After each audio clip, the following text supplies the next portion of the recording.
थोड़ी जानकारी लेंगे मस्टैटिस के बारे में। और हमारे दो नए प्रोडक्ट हैं, लैक्टिफेंस और बायोफोम। तो मस्टैटिस प्रिवेंशन में उनका बहुत ही अच्छा योगदान है, उसके बारे में हम थोड़ा चर्चा करेंगे। और वीडियो है उसके बारे में हम बताएंगे। मस्टैटिस जैसे आप जानते हैं कि सबसे ज़्यादा इकोनॉमिकल अफेक्टेड डिसीज़ है, सबसे ज़्यादा नुकसान जो होता है मस्टैटिस के कारण। और हमारा डे टू डे में जो अडर हेल्थ है या पिट की हेल्थ है, उसका सबसे ज़्यादा इफेक्ट होता है इन्फेक्शन होने में। कभी आप day to day milking routine अच्छी रखेंगे और day to day milking routine में प्री मिल्किंग और पोस्ट मिल्किंग, दूध धोने से पहले और दूध निकालने के बाद जो मेडिसिन है या जो टिप्स है उसका प्रॉपर उपयोग करेंगे तो आपको मस्टैटिस की मात्रा 50% से कम हो सकती है। तो क्वालिटी मिल्क क्यों प्रोड्यूस किया जाए? क्वालिटी मिल्क का मतलब क्या है कि जिसमें सबसे कम सोमेटिक सेल है, जिसमें कम से कम बैक्टीरिया है, जिसका फ्लेवर अच्छा है और जिसका कलर अच्छा है, और सबसे बड़ी बात जिसमें एंटीबायोटिक्स नहीं है, एंटीबायोटिक फ्री मिल्क और पैथोजन फ्री मिल्क। ये जो 4-5 चीज़ें हैं उसको हम क्वालिटी मिल्क बोलते हैं। पैथोजन फ्री मिल्क कब आएगा? जब आपकी अडर का हेल्थ अच्छा रहेगा तो पैथोजन फ्री मिल्क आपको अच्छा मिलेगा। और somatic cell count, somatic cell क्या होते हैं? सोमेटिक सेल जो है वो नेचुरल डिफेंस मैकेनिज्म है। गाय के अंदर भगवान ने कोई भी बैक्टीरिया आता है तो उसको वो डिफेंस करने के लिए जो बैक्टीरिया या जो सेल होती है उसको हम सोमेटिक सेल बोलते हैं। तो जितना ज़्यादा सोमेटिक सेल काउंट होगा उतना ही ज़्यादा बैक्टीरियल इन्फेक्शन आपके अडर में है। क्वालिटी मिल्क प्रोड्यूस करने से क्या फ़ायदे हैं? क्वालिटी मिल्क प्रोड्यूस करने से सबसे पहला कि आपका जो कस्टमर है, जो कंज्यूमर है, उसको हेल्दी मिल्क मिलेगा और रेगुलरली जो आपके कंज्यूमर को आप दे रहे हैं he will be happy. Second है, आजकल जैसे क्वालिटी मिल्क है या सोमेटिक सेल काउंट मिल्क है तो पेमेंट या बोनस पेमेंट, एक्स्ट्रा मनी भी कुछ कंपनियां हैं जो कि आपका एंटीबायोटिक फ्री मिल्क है उसको प्रीमियम पेमेंट दे देती है। तो आपका क्वालिटी मिल्क प्रोड्यूस करना फायदेमंद है। अडर इन्फेक्शन आपको कहाँ से आता है? अडर इन्फेक्शन मोस्टली जैसे कि एरिया में आपके है जो वाटर यूज़ करते हैं, जो आपके फार्म पे मिल्किंग इक्विपमेंट्स है, जो पाइपलाइंस है, या जो आपकी मिल्क पार्लर का क्लीनलीनेस है, उसके ऊपर भी आपका और सराउंडिंग ऑफ द एनिमल जहाँ पे आप एनिमल रखे हुए हैं, और कूलिंग, दूध निकालने से बाद आपको कभी उसको स्टोर करना है तो 4 डिग्री में स्टोर करेंगे तो आपका मिल्क क्वालिटी इम्प्रूव होगा। वही हमने देखा somatic cell count, total bacterial count और फैट एंड प्रोटीन और एंटीबायोटिक रेसिड्यूज और पैथोजेनिक रेसिड्यूज और टॉक्सिन्स, माइकोप्लाज्मा हो गया या माइकोटॉक्सिन्स हो गया। हर एक कंट्री का एक नॉर्म दिया हुआ है कि इसके ऊपर कभी सोमेटिक सेल काउंट गया तो हम मिल्क परचेज नहीं करेंगे। जैसे यूएस है 7,50,000 पर ml, उसके ऊपर कभी सोमेटिक सेल काउंट जाता है पर ml तो वो मिल्क रिजेक्ट होता है। प्रोड्यूसर या मिल्क प्रोसेसर कंपनी उसको एक्सेप्ट नहीं करती है। ब्राज़ील और यूरोप में है जो 5 लाख, यूरोप में है 4 लाख, ब्राज़ील में 7,50,000। इंडिया में ऐसा कोई गवर्नमेंट ने नॉर्म अभी तक डिक्लेयर नहीं किया है, बट हो सकता है फ्यूचर में आए। और कुछ कंपनी जैसे नेस्ले है या जैसे बाकी एडसन है साउथ इंडिया में, या अमूल ने शुरू किया है अभी महाराष्ट्र में, तो सोमेटिक सेल काउंट कभी आपका 2 लाख से कम है तो आपको 3 से 4 रुपये एक्स्ट्रा प्रीमियम पेमेंट आपको करते हैं। तो सोमेटिक सेल काउंट बढ़ गया है, इसका मतलब आपका पेमेंट अफेक्ट होता है। उसके बाद केसिन और लैक्टोज कम होता है तो मिल्क के जो प्रोडक्ट बनाते हैं, मिल्क से जो पनीर हो गया, चीज़ हो गया, दही हो गया, उसकी क्वालिटी में भी अंतर आता है। तो इसके कारण सोमेटिक सेल काउंट कम होने के लिए जो मिल्क प्रोसेसिंग कंपनियां हैं वो प्रोसेस प्रेफर करती है। दूसरा इंपॉर्टेंट चीज़, आपके हेल्थ, आपके फार्म के बेनिफिट के लिए आप सोमेटिक सेल काउंट का भी मेजर करते हैं तो उसका क्या उपयोग है? आप जान सकते हैं कि आपके फार्म में कितने एनिमल सोमेटिक मस्टैटिस से अफेक्टेड है। क्योंकि आपका सोमेटिक सेल काउंट 2 लाख से नीचे है, इसका मतलब है आपके यहाँ 6% क्वार्टर्स अफेक्टेड है। एक एनिमल के 4 क्वार्टर, तो 10 एनिमल है तो आपके 40 क्वार्टर्स हो गए। और सोमेटिक सेल काउंट 2 से कम है, इसका मतलब 6% क्वार्टर जो आपके है वो अफेक्टेड है। बट आपका दूध का नुकसान कोई हो नहीं रहा है, 0 है, क्योंकि बिलो लिमिट है, आप दूध का लॉस नहीं हो रहा है। लेकिन जैसे सोमेटिक सेल काउंट बढ़ते जाएगा आपका मिल्क का क्वांटिटी, मिल्क का क्वालिटी भी खराब होगा और you are also losing milk. आपको मस्टैटिस दिखेगा नहीं बाहर से, गाय बिल्कुल तंदुरुस्त दिखेगी, अडर में कोई स्वेलिंग नहीं है, कोई दूध का छिटका नहीं है, लेकिन अंडर इन्फेक्शन बढ़ रहा है। तो 5 लाख का भी सोमेटिक सेल काउंट है, तो कम से कम 16% क्वार्टर्स आपके अफेक्टेड है और आप 6% तक दूध लूज कर रहे हैं। तो जैसे जैसे आपका सोमेटिक सेल काउंट बढ़ते जाएगा, आपका दूध का लॉस है बढ़ते जाएगा। और यहाँ हमने देखा कि 15 लाख तक भी सोमेटिक सेल काउंट मिलते हैं पर ml, और आपको जो है 48% क्वार्टर, मतलब 50% जो ऑलमोस्ट 50% जो अडर है वो निकामी हो चुका है, और आपको 30% तक का मिल्क लॉस हो रहा है। वो आपको दिखेगा नहीं जब तक मस्टैटिस क्लिनिकल फॉर्म में नहीं जाएगा। तो somatic cell count measurement is very important, आप अपने फार्म पे कर सकते हैं। सोमेटिक सेल काउंटर है as well as CMT kit से भी। इन्फेक्शन आपको कहाँ से आएगा, जैसे हमने बताया udder, interior of udder is important, जहाँ का दूध निकालने के बाद भी जो उसका टीट कैनल है वो 30 मिनट तक ओपन रहता है। बाहर टीट के बाहर को भी इन्फेक्शन है, जैसे ही आप दूध निकालने से पहले धोने की कोशिश करते हैं तो वो बैक्टीरिया जो है वो टीट ओरिफाइस के ऊपर जाएगा और इट इज चांसेस है कि वो अंदर जा सकता है। मिल्किंग इक्विपमेंट, मिल्किंग मशीन से, मिल्किंग पार्लर है, क्लीनलीनेस होना जरूरी है। जैसे आपने मिल्क किया, बकेट मिल्किंग हो या पार्लर हो, बेसिक्स नोवासिड एसिड और अल्कली प्रॉपर क्वांटिटी में लेना चाहिए। रेगुलर डिटर्जेंट जो यूज़ किया है रिकमेंड कंपनी ने, और उसके साथ आपको क्लीन करना चाहिए। पाइपिंग हो गई, जितने भी पाइप आपके फार्म पे यूज़ हो रहे हैं। कूलिंग टैंक्स में आप कभी स्टोर कर रहे हैं तो जैसे दूध निकल गया तो कूलिंग टैंक को भी क्लीन करना ज़रूरी है। और वाटर, कंटामिनेटेड वाटर, तो फार्म में भी वाटर में भी बैक्टीरिया रहते हैं, वो फार्म में कंटिन्यूस रह सकते हैं। और बेडिंग मटेरियल, उसमें भी जैसे गाय नीचे बैठती है तो bedding material is also source of continuous bacterial infection. Faecal material जो भी काउ डंग है, then your milking clusters and muddy and wet conditions. तो ये जो अलग अलग सोर्स है, आपको फार्म पे बैक्टीरिया रहता है। और मास्टाइटिस ऐसा चीज़ है कि वो एक ही बैक्टीरिया से नहीं होता है, इसके लिए उसका कोई वैक्सीन नहीं है। FMD है, HSV के उसका वैक्सीन अवेलेबल है, बट मास्टाइटिस बैक्टीरिया से हो सकता है, वायरस से हो सकता है, माइक्रोप्लाज्मा से होता है, इसलिए उसका कोई वैक्सीन नहीं है। और जो भी रिसोर्स है सराउंडिंग के बैक्टीरिया के, जो अडर में ना जाए, इसके लिए आपको प्रिवेंशन करेंगे तो आपको मास्टाइटिस कंट्रोल हो सकता है। उसके लिए जो आपको एक ही चीज़ है आपके फार्म पे, हाइजीन एंड हाइजीन। जितनी आप स्वच्छता रखेंगे फार्म पे, उतना ही क्लीनलीनेस रखेंगे तो आपका बैक्टीरियल लोड जो है, bacterial load on mastitis, bacterial load on udder as well as the bacterial load on the total farm कम हो जाएगा और आपका मास्टाइटिस कम होने के चांस है।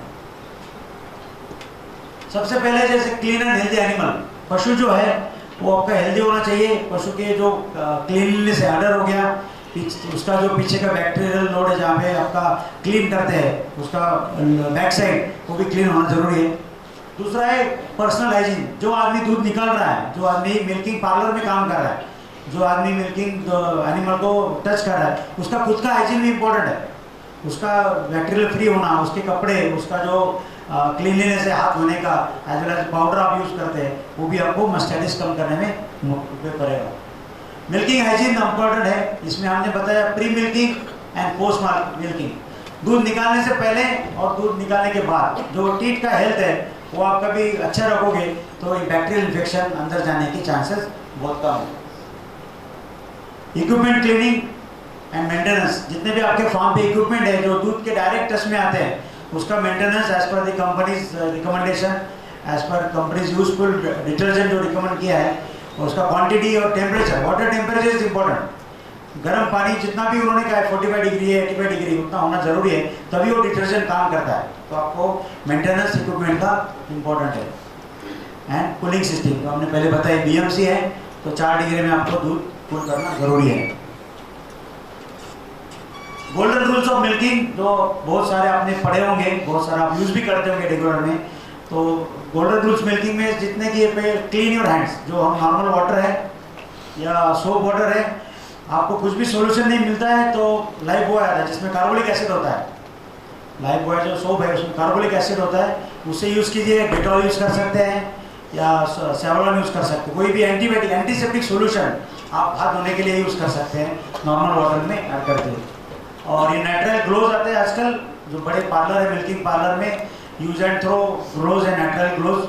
वो भी आपका कोई मिल्किंग सेशन है तो एक मिल्किंग सेशन में एक ग्लोव्स आप यूज़ कर सकते हैं। तो मास्टाइटिस का कॉन्टेमिनेशन एक गाय से दूसरे गाय में होने के चांसेस 0 हो जाते हैं। तो ग्लोव्स भी उपलब्ध है आजकल में। Four milking the cows. Four milking हम क्यों करते हैं? हमको पता चलता है कि गाय का जो थन है उसमें कोई इन्फेक्शन है कि नहीं। फोर मिल्किंग के लिए आपको कप मिल सकता है। कप अवेलेबल नहीं है तो बड़े माउथ वाला कोई भी एक टम्बलर लीजिए, उसको ब्लैक कलर का या ब्लू कलर का कपड़ा बांध दीजिए और उसके ऊपर आप मिल्किंग से पहले 2 या 3 स्ट्रिप हर टीट से निकालना है। इसमें आपको पता चलेगा कि कोई बैक्टीरियल इन्फेक्शन है या नहीं। जिस बैक्टीरियल इन्फेक्शन है वो गाय को बाद में मिल्किंग कर सकते हैं या उसको आप ट्रीटमेंट के लिए सॉर्ट कर सकते हैं। तो फोर मिल्किंग इंपॉर्टेंट है। और फोर मिल्किंग करने से गाय का स्टिमुलेशन भी होता है। जो हम बोलते हैं कि मिल्किंग रूटीन चाहिए, 30 to 90 सेकंड्स गाय को स्टिमुलेट करना चाहिए, वो भी इसका एक पार्ट है। फिर हम बोलते हैं प्री मिल्किंग डिपिंग। दूध निकालने से पहले आपको जो अडर है, टीट है, उसको भी क्लीन करना है क्लस्टर लगाने से पहले। तो pre milking dipping is important. उसके बाद उसको टॉवल से वाइप करना है, ड्राई करना है। हम देखते हैं कि पानी मार देते हैं अडर पे, डायरेक्ट क्लस्टर लगा देते हैं, लेकिन टीट कभी गीला है तो वो क्लस्टर निकल जाएगा, या टीट के जो अंदर बैक्टीरिया है, जो पानी आपने दिया है, वो सब होके टीट के अंदर जा सकते हैं। तो जब आप क्लस्टर लगाओगे तो टीट जो है पूरा ड्राई होना चाहिए। तो आप टॉवल यूज़ कर सकते हैं या क्लीन ड्राई क्लॉथ यूज़ कर सकते हैं। और प्री मिल्किंग होने के बाद आपका कम से कम 30 सेकंड का कांटेक्ट टाइम होना चाहिए। जब भी आप कोई प्री मिल्किंग फोम लगाते हैं तो 30 सेकंड तक वेट करना है। तो आपके पास 2 गाय है, 4 गाय है, तो आप पहले गाय को फोम लगाए तो दूसरे गाय के पास जाएंगे, दूसरे एनिमल के पास जाएंगे, तब तक 30 सेकंड पहले गाय का कंप्लीट होगा। तो वापस आप पहले एनिमल के पास जाइए, फिर वहाँ पे क्लस्टर लगाइए वॉश करके। तो 30 सेकंड का कांटेक्ट टाइम ज़रूरी है। उसके बाद मिल्किंग हो गया, मिल्किंग निकालिए, क्लस्टर निकाल दिए। उसके बाद जो आपको इम्पोर्टेंट चीज़ करनी है, पोस्ट मिल्किंग डिप। दूध निकालने के बाद भी जो बैक्टीरिया है यहाँ से, जैसे आपने देखा बिफोर मिल्किंग इसका जो टीट ओरिफाइस है वो क्लोज है, बट मिल्किंग के टाइम पे हमने उसको ओपन किया, वो 30 मिनट तक खुला रहता है।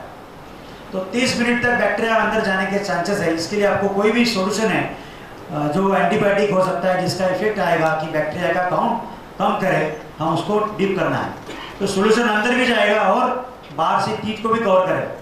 तो गाय बैठ भी जाती है खाना खाने के बाद, मिल्किंग के बाद, तो भी बैक्टीरिया अंदर नहीं जाएंगे और बैक्टीरिया का एंट्री यहाँ प्रिवेंट होगा, तो आपका मास्टाइटिस का चांसेस ऑलमोस्ट 50% तक कम होगा। ये देखिए टी स्पिंक्टर, और यहाँ पे केराटिन लाइनिंग होती है जो इनर लाइनिंग हम बोलते हैं। और हर मिल्किंग के टाइम पे वो केराटिन लाइनिंग जो है वो हम निकालते हैं 12 आवर्स में। और बॉडी को उसको रिकवर करने में कम से कम 14 to 18 आवर्स लगता है। केराटिन लाइनिंग जो है वो बैक्टीरिया को एंट्री करने के लिए रोकती है, तो इसका मेंटेनेंस होना जरूरी है। इसलिए कोई भी सॉल्यूशन आप यूज करते हैं पोस्ट मिल्किंग, और टीट डिप अंदर से भी जाएगा और बाहर से भी कवर करेगा, तो केराटिन लाइनिंग की हेल्थ जो है वो अच्छी रहेगी। यहाँ पे चार्ट दिया है कि हमने बिफोर, ये जो ब्लू कलर का है, यहाँ पे कोई प्रिपरेशन नहीं यूज किया है, कोई भी हमने प्री मिल्किंग या पोस्ट मिल्किंग डीप नहीं यूज किया है या वाटर से क्लीन नहीं किया है। और दूसरा जो टेबल है, जैसे कि ये ऑरेंज कलर का है, ये येलो कलर का है, इसमें ड्राई टॉवल, सिर्फ टॉवल यूज़ किए, ओनली ड्राई टॉवल से भी यूज़ किया तो बहुत सारे बैक्टीरिया कम होते हैं। और जो तीसरा है लास्ट वाला, इसमें टीट डिप सोल्यूशन की अलग अलग प्रकार के यूज़ किए हैं और उसके बाद टॉवल यूज़ किया है। तो जो हमने देखा कि जो बैक्टीरिया काउंट है, स्टैंडर्ड प्लेट काउंट और कोलीफॉर्म इक्वल है, जो सबसे ज़्यादा डेंजरस बैक्टीरिया है मास्टाइटिस के लिए, उसका जो नंबर है वो जो ऑलमोस्ट 0 हो जाता है 2000 तक, कि हम जब टीट डिप और ड्राई टॉवल यूज करते हैं कॉम्बिनेशन से। तो कोई भी आपका प्री डिपिंग और पोस्ट डिपिंग सोल्यूशन है वो बैक्टीरियल के नंबर्स कम करने में मदद करता है।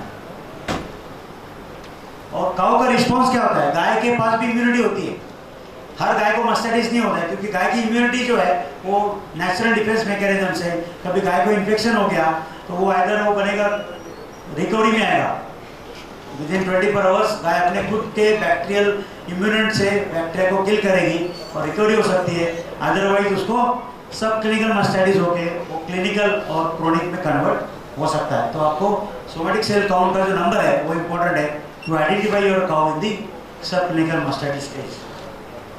यहाँ पे आप जैसे 4 मिल्किंग करते हैं तो कोई भी गाय का जो दूध है आपको ब्लैक कलर के कपड़े में दिखेगा कि चितड़े हैं व्हाइट कलर के, इसका मतलब है कोई इन्फेक्शन गाय के अंदर है। तो आपको ये ऑब्जर्व करना है ड्यूरिंग 4 मिल्किंग। तो जो 5 पॉइंट प्लान हम डिस्कस करते हैं कि सबसे पहले जो है क्लिनिकल मास्टाइटिस, ये मतलब क्लिनिकल मास्टाइटिस कोई भी गाय आपके फार्म पे है जिसको मास्टाइटिस दिख रहा है, उसको पहले आपको ट्रीटमेंट करना है, जरूरी है 100%। दूसरा इंपॉर्टेंट है ड्राई काउ थेरेपी।